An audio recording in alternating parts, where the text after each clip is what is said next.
Good morning student. आज हम कक्षा 9 से वाक्य पढ़ने जा रहे हैं। वाक्य की परिभाषा इस तरह होती है, शब्दों का ऐसा सार्थक समूह जो पूरा अर्थ प्रकट करे वाक्य कहलाता है। जैसे हम उदाहरण के द्वारा समझते हैं, ये है ये वर्ण है। मैंने इसमें मात्रा लगा के एक शब्द बनाया राम, मैंने उसके आगे पूरा इसको वाक्य बनाया, राम फल खाता है। तो परिभाषा के अनुसार ये सेंटेंस पूर्ण हुआ, राम फल खाता है। ये एक सार्थक समूह है शब्दों का जो पूरा होने के बाद वाक्य बनता है, जो पूरा अर्थ प्रकट करता है। कक्षा 9 में वाक्य के 8 भेद पढ़ेंगे हम अर्थ के आधार पर। यहाँ से आप अर्थ से याद रखना, अर्थ से 8। आपके सिलेबस में 8 भेद आपको पढ़ना है। अर्थ के आधार पर वाक्य के 8 भेद होते हैं। 8 के नाम मैंने यहाँ लिखे हैं। सबसे पहला पढ़ेंगे हम विधानवाचक, जिसको हम सरल वाक्य बोलेंगे। दूसरा पढ़ेंगे हम निषेधवाचक, जिसको हम नकारात्मक या नेगेटिव, इंग्लिश में जिसे नेगेटिव वाक्य कहते हैं, ये पॉजिटिव और नेगेटिव। तीसरा है प्रश्नवाचक वाक्य, जिसे हम इंग्लिश में क्वेश्चन बोलते हैं, वो प्रश्नवाचक वाक्य। चौथा है आज्ञावाचक वाक्य। पांचवा है विस्मयादि बोधक वाक्य। छठा है इच्छावाचक वाक्य। सातवां है संकेतवाचक वाक्य और 8वां है संदेहवाचक वाक्य। तो ये वाक्य के पूरे कितने भेद हुए? 8 भेद। हम एक एक की परिभाषा लिखेंगे और एक एक के बारे में एक एक के उदाहरण समझेंगे। सबसे पहले किसके लिखेंगे? विधानवाचक वाक्य।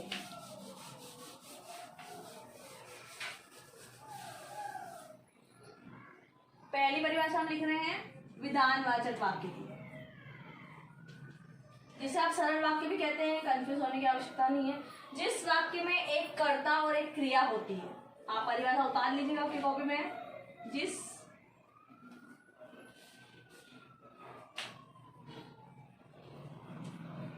जिस वाक्य में एक कर्ता व एक क्रिया हो उसे विधानवाचक वाक्य या सरल वाक्य कहते हैं। उसे विधानवाचक वाक्य कहते हैं। जिस वाक्य में एक कर्ता व एक क्रिया हो उसे विधानवाचक वाक्य कहते हैं। जैसे हम उदाहरण लिखते हैं, पहला हमने लिखा राम विद्यालय जाता है। एक कर्ता है क्रिया, सिंपल वाक्य, सरल सेंटेंस। दूसरा, सीता गीत गाती है।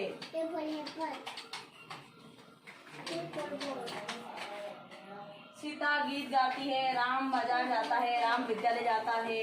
इस तरह के सेंटेंस अगर आप बनाएंगे तो कौन से सेंटेंस कहलाएंगे? विधानवाचक वाक्य या सरल वाक्य। राम विद्यालय जाता है, सीता फल खाती है, सीता गीत गाती है, बच्चे खेलते हैं,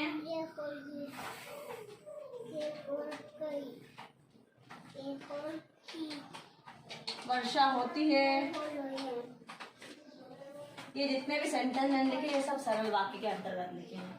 अब दूसरा हम पढ़ेंगे। दूसरा क्या था हमारा वाक्य का भेद? दूसरा था हमारा निषेधवाचक वाक्य। निषेधवाचक वाक्य, जैसा कि नाम से पता चल रहा है, नेगेटिव सेंटेंस, नकारात्मक वाक्य। जिस वाक्य में किसी कार्य के न होने का भेद हो। जिस वाक्य में किसी कार्य के न होने का मतलब नहीं, न होने का बोध हो। बोध मतलब पता चले, बोध हो, उसे नकारात्मक वाक्य कहते हैं। उसे नकारात्मक वाक्य कहते हैं। इन्हीं सेंटेंस को हम नकारात्मक वाक्य में चेंज कर सकते हैं। किस तरह से?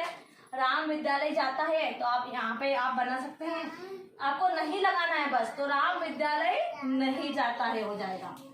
राम विद्यालय नहीं जाता है।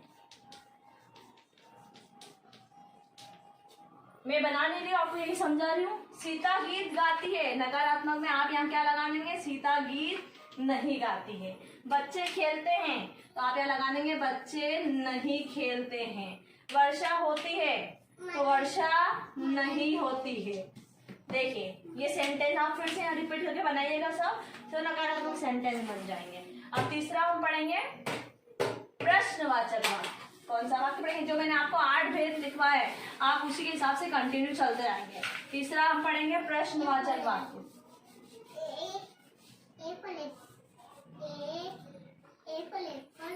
प्रश्नवाचक वाक्य जिस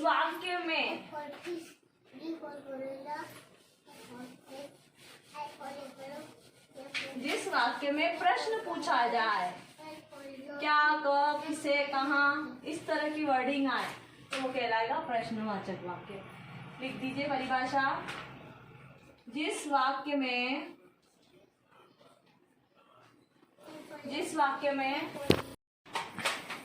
प्रश्नवाचक वाक्य कहते हैं उसे प्रश्नवाचक वाक्य कहते हैं। तो पहला तो हमारा राम विद्यालय जाता है, तो इसी को प्रश्नवाचक वाक्य बनाएंगे। क्या राम विद्यालय जाता है? क्या राम विद्यालय जाता है।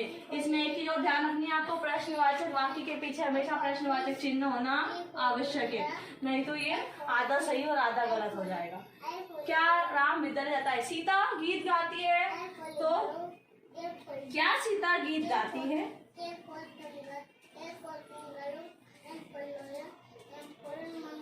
आप इसको इस तरह से भी बना सकते हैं, राम विद्यालय कहाँ जाता है? कहाँ, क्यों, कब, क्या, ये सारे प्रश्नवाचक वाक्य में। बच्चे खेलते हैं तो आप इस तरह सीखते हैं बच्चे कहाँ खेलते हैं। ये मेरे सारे क्या लगाए? प्रश्नवाचक वाक्य के शब्द लगाए। बच्चे कहाँ खेलते हैं। हम उन्हीं वाक्य को सब तरह से चेंज कर सकते हैं। ये हो गया प्रश्नवाचक वाक्य। अब हम चौथा वाक्य पढ़ने जा रहे हैं।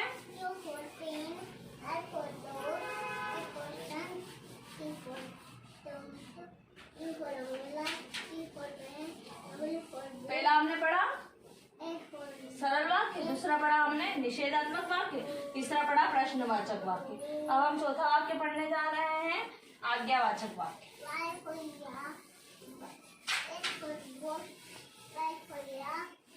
इसमें हमको आज्ञा देनी होती है। फोर्थ है अपना आज्ञावाचक वाक्य। परिभाषा बनेगी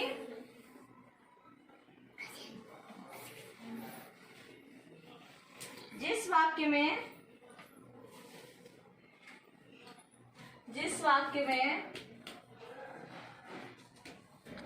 किसी प्रकार की आज्ञा, जिस वाक्य में किसी प्रकार की आज्ञा दी जाती है उसे प्रश्नवाचक वाक्य कहते हैं। उसे प्रश्नवाचक वाक्य कहते हैं। जैसे पहला अपन लिख देंगे राम विद्यालय जाओ, मैंने ऑर्डर दे दिया, आज्ञा मतलब ऑर्डर। राम विद्यालय जाओ। सीता गीत गाओ, सीता गीत गाओ। ये होगा हमारे आज्ञावाचक वाक्य। इसमें हम आज्ञा देंगे, यह कार्य करो, वहां बैठो, यहाँ मत बैठो, इस तरह के वाक्य किसमें आते हैं? आज्ञावाचक वाक्य में। अब हम फिफ्थ पढ़ेंगे विस्मयादि बोधक वाक्य। विस्मय का मतलब होता है आश्चर्य। विस्मयादि, विस्मया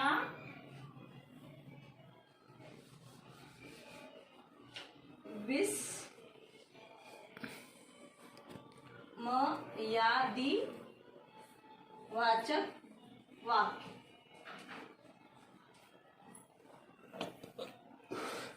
जिस वाक्य में किसी प्रकार के आश्चर्य का बोध, आश्चर्य प्रकट हो, उसे विस्मयादि बोधक वाक्य कहते हैं। जिस वाक्य में आश्चर्य का बोध, कोई चीज अचंभित करे, आश्चर्य का बोध हो, उसे कौन सा वाक्य कहते हैं? विस्मयादिबोधक वाक्य। अब हम इसके लिखेंगे राम विद्यालय जाता तो हमको आश्चर्य हो रहा है कि राम विद्यालय जाता, तो हम यहाँ लिखेंगे ओह, ये विस्मयादिबोधक चिन्ह है, ये लगाना जरूरी है। ओह, राम विद्यालय जाता है। इसमें ओ, अरे, वाह, छी ऐसे शब्दों का प्रयोग होता है। आगे लगेंगे ये शब्द और उसके बाद ये चिन्ह लगेगा, विस्मयादिबोधक चिन्ह। सीता गीत गाती तो अपन लिख देंगे वाह, वाह सीता गीत गाती है।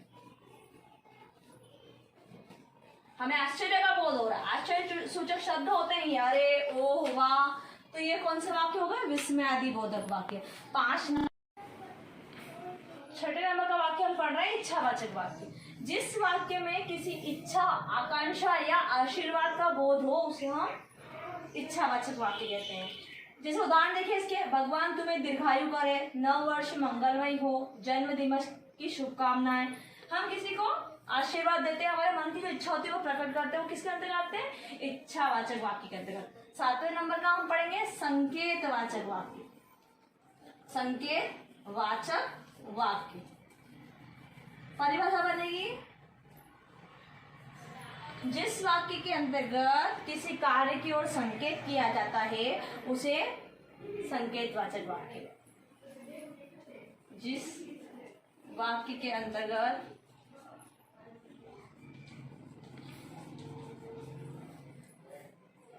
संकेत का बोध हो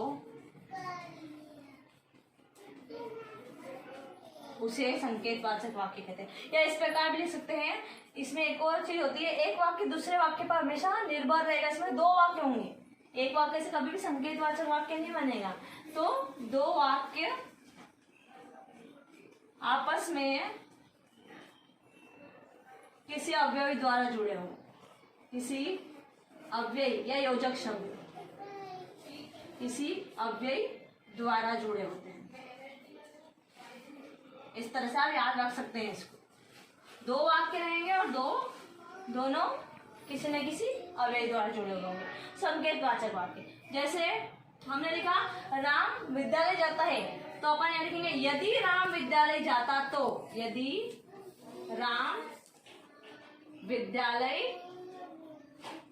जाता तो सफल होता। यदि राम विद्यालय जाता तो सफल होता। देखिए 2 वाक्य, संकेत हो गया ये। एक वाक्य तो ये यदि राम विद्यालय जाता और दूसरा है तो सफल होता। 2 वाक्य है और 2 योजक शब्द के द्वारा जुड़े हुए हैं। यदि राम विद्यालय जाता तो सफल होता, इसे कहते हैं संकेतवाचक वाक्य। एक वाक्य दूसरी वाक्य की ओर संकेत कर रहा है। जैसे सीता गीत गाती, तो यदि सीता अच्छा गीत गाती तो पुरस्कृत होती, तो पुरस्कृत होती।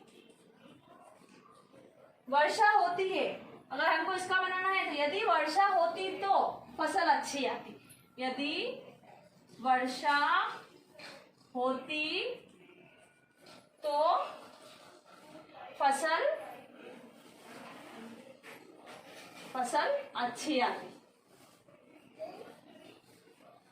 इस तरह के हम संकेतवाचक वाक्य के अंतर्गत एक वाक्य दूसरे वाक्य की ओर संकेत करता है। यदि यह वाक्य आपने बोला है तो यह आपको बोलना आवश्यक है। दोनों वाक्य क्या हुए? आपस में जुड़े हुए। किसके द्वारा? योजक शब्द है अव्यय के द्वारा। अब हम लास्ट एंड फाइनल पढ़ेंगे संदेहवाचक वाक्य।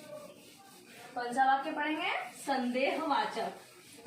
जैसा कि नाम से पता लगा संदेह, मुझे मैं उस चीज के बारे में कंफर्म नहीं हूँ, उसे कहते हैं हम संदेह।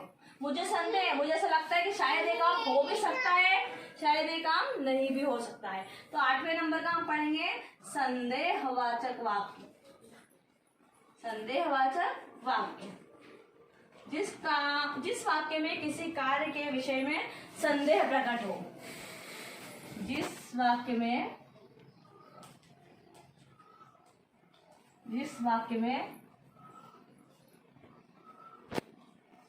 संदेह का बोध हो, संदेह का बोध हो उसे संदेहवाचक वाक्य कहते हैं। ये हमेशा आप याद रखना, इसमें दो शब्दों से शुरुआत होगी, शायद या संभवतः। इन दो शब्दों से वाक्य की शुरुआत अंत में भी आ सकते हैं, स्टार्टिंग में भी आ सकते हैं, बीच में भी आ सकते हैं। तो हमने जैसे लिखा, शायद राम आज दिल्ली जाएगा। आप कंफर्म नहीं, जा भी सकता है और नहीं भी आ सकता है। शायद राम आज दिल्ली जाए।